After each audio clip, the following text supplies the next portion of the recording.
Tas, ar ko es vēl konsultācijās ikdienā darbojos, ir enerģētiskā diagnostika. Tā tiek veikta konsultāciju procesā dabiski, jo cilvēkiem ir dažādi enerģētisko disbalansu modeļi. Un tieši manā konsultācijā tu vari uzzināt, kas tev trūkst vai kas ir nogājis greizi. Un šeit viens gadījums, kur vīrietis bija pazaudējis dzīves sparu, neredzēja dzīvē jēgu, kaut viņam ģimene, bērni, jauks cilvēks, tās horoskopa zīmes pārstāvis, kur iet kompromisiem un ļoti izdabā citiem. Un šis vīrietis bija tik ļoti aizgājis citu vēlmēs, ka bija aizmirsis, ka paša prieks, paša piepildījums, paša hobija, laiks sev arī ir svarīgs.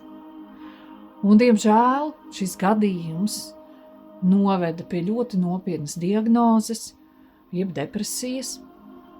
Un šis cilvēks, diemžēl, bija aizgājis jau medikamentu virzienā, un šeit es nerunāšu par medicīniskiem iemesliem, jo es neesmu mediķis, bet enerģētiski depresija nereti ir atlikto vēlmu slimība. Un cilvēks, kurš dzīvo priekš citiem, kurš dzīvo dēļ pienākuma, lai bērniem viss būtu, kurš izdabā un nepaņem sev laiku, jo tagad vajag kaut ko ģimenei, tāds cilvēks iekšēji izsīkst. Ja viņam nav nekā sava, ja viņš smoka, viņš nogurst, jo veidojās disbalans starp dažādām struktūrām. Jo mums ir gan iekšējais bērns, kuram ir vajadzīgs prieks, hobiji, aizrautība, tas brīdis, kad tu sevi izlaidi kā kumeļu, pļavā, palēkā.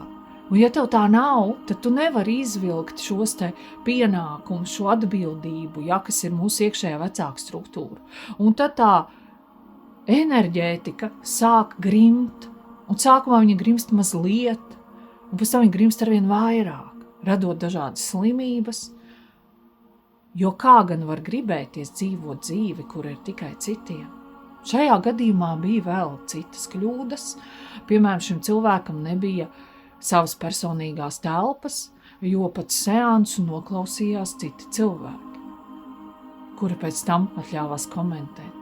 Kaut manas seansus ir aizliegts nodot citiem, jo tā ir dziļi personīga informācija. Sargiet savus robežas.